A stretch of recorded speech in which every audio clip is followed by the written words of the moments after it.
या गैरसमजामुळे काल आपण तातडीने नदी येऊन पाहणी केली. एवढं दुःख असताना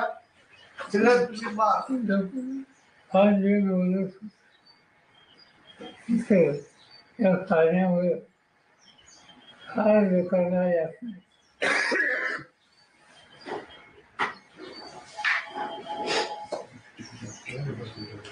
सर हिंदी में एक बार हिंदी में बता दीजिए सर। आज सुनेत्रा पवार शपथ लेने वाली है, क्या आपको इस बात की जानकारी है?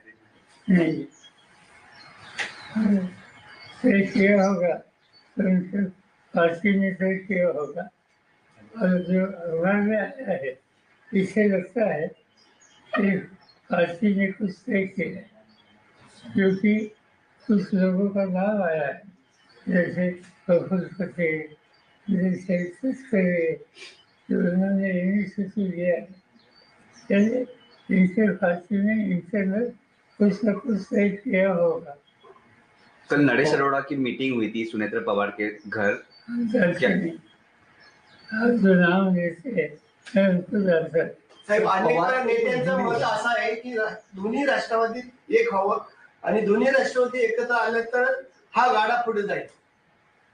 असं आहे, दोन्ही राष्ट्रवादी एकत्र यावं याच्यावर गेली 4 महिने पक्षाची चर्चा झाली आणि ती चर्चा त्याचं नेतृत्व अजित पवार, जयंत पाटील यांच्याकडे होतं.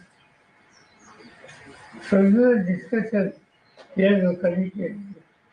दुर्दैवानं त्या अपघातामुळे त्याला खंड पडेल असं शिक्षण दिसतं. काल साहेब खऱ्या अर्थाने तटकरे साहेब असतील किंवा भुजबळ साहेब असतील यांनी जी मुंबईमध्ये चर्चा केली याची कल्पना कुणाला देण्यात आली होती का?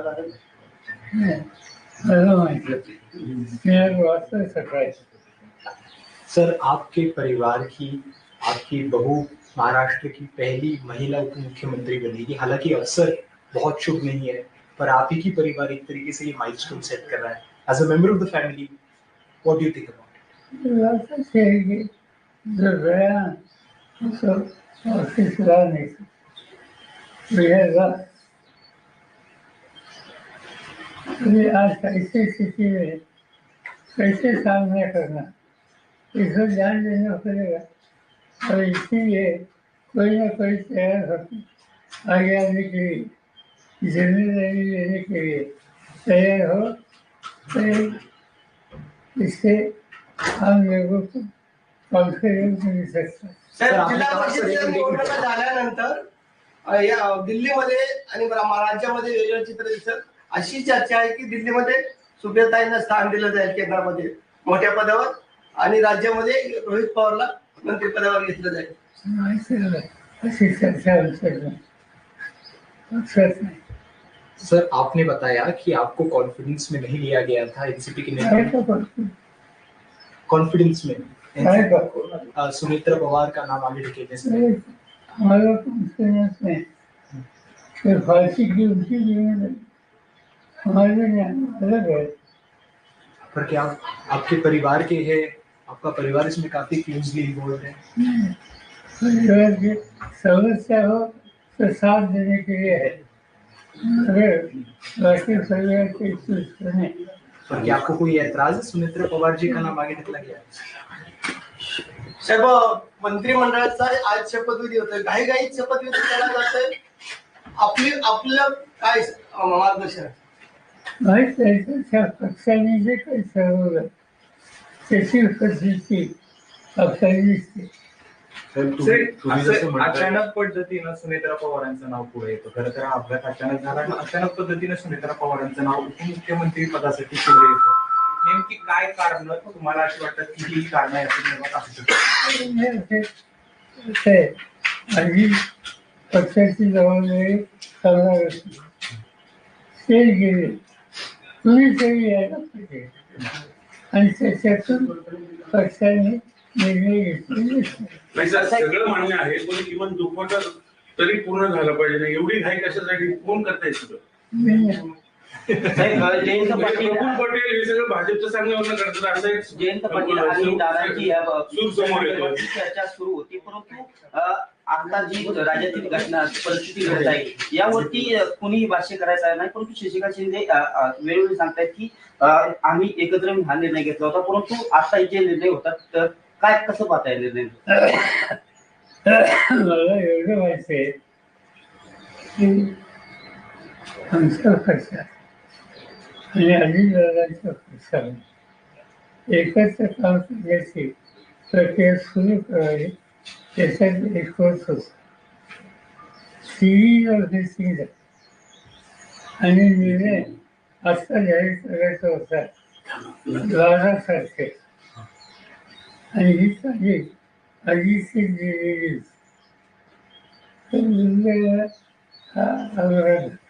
पण पार्थ पवारांनी हे सगळं घडून आलं असं एक बोललं जातं.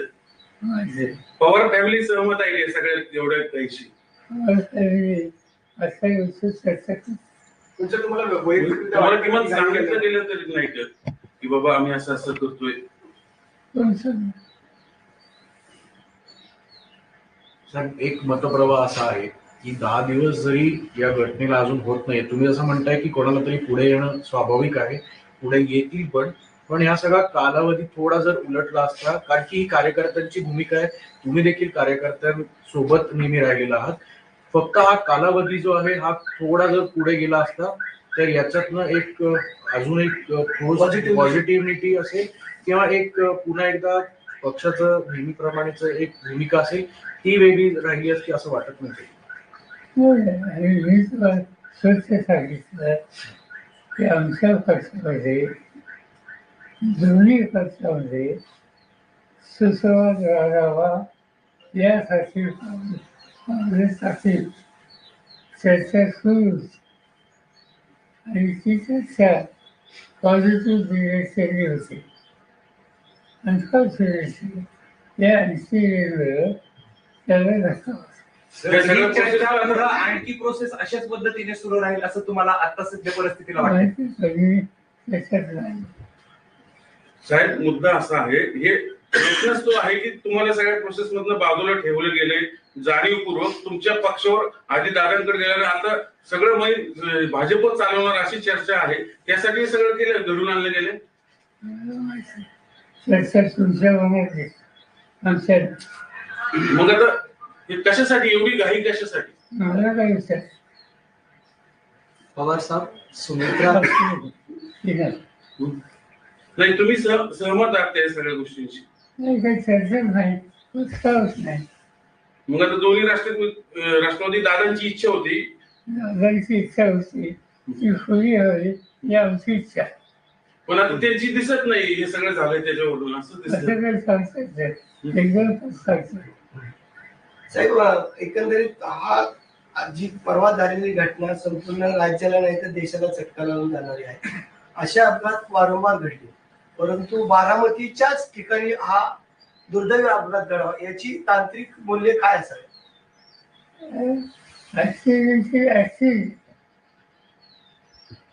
टेक्निकल सिच्युएशन क्या हो सकती? साहेब गेल्या ज्या दिवसापासून हा अपघात घडला आहे त्या दिवसापासून समाज माध्यम असतील किंवा अनेक नेते मंडळी सुद्धा असतील किंवा अनेक जण असतील ते या संपूर्ण घटनेकडे एक वेगळ्या नजरेने बघतायत. काही जणांचं असं म्हणणं आहे की काही फाऊल प्ले सुद्धा या गोष्टीमध्ये झाला असावा. तुम्ही पहिल्याच दिवशी क्लिअर केलं होतं की हा निव्वळ अपघात आहे, पण जर तांत्रिक मूल्यांबाबत हा जरी अपघात असला तरी या चर्चा घडवणं किंवा या सगळ्या गोष्टी थांबवणं अपेक्षित कसं बघताय? सिव्हिलायझेशन डिपार्टमेंट जे आहे ते फॉलो जातं. त्यांनी काल CIDC जाहीर केली. बघूया सकाळी दादांची आठवणी तुम्हाला कशा जागी करतात? दादांचं आपलं बोट धरून दादा पुढे आले, धावत गेले.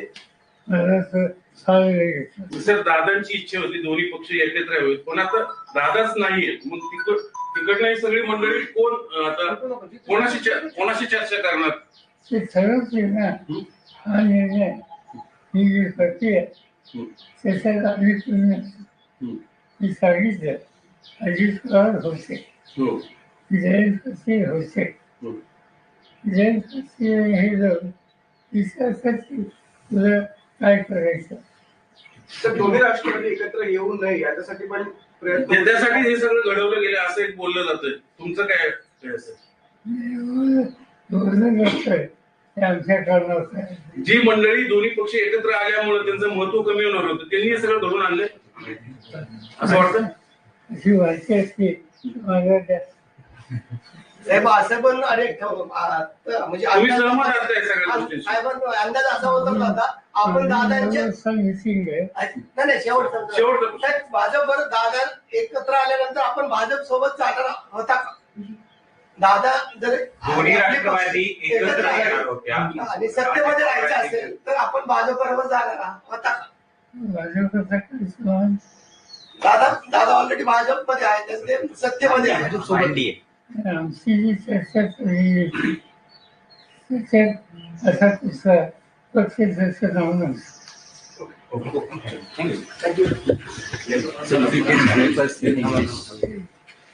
थँक्यू.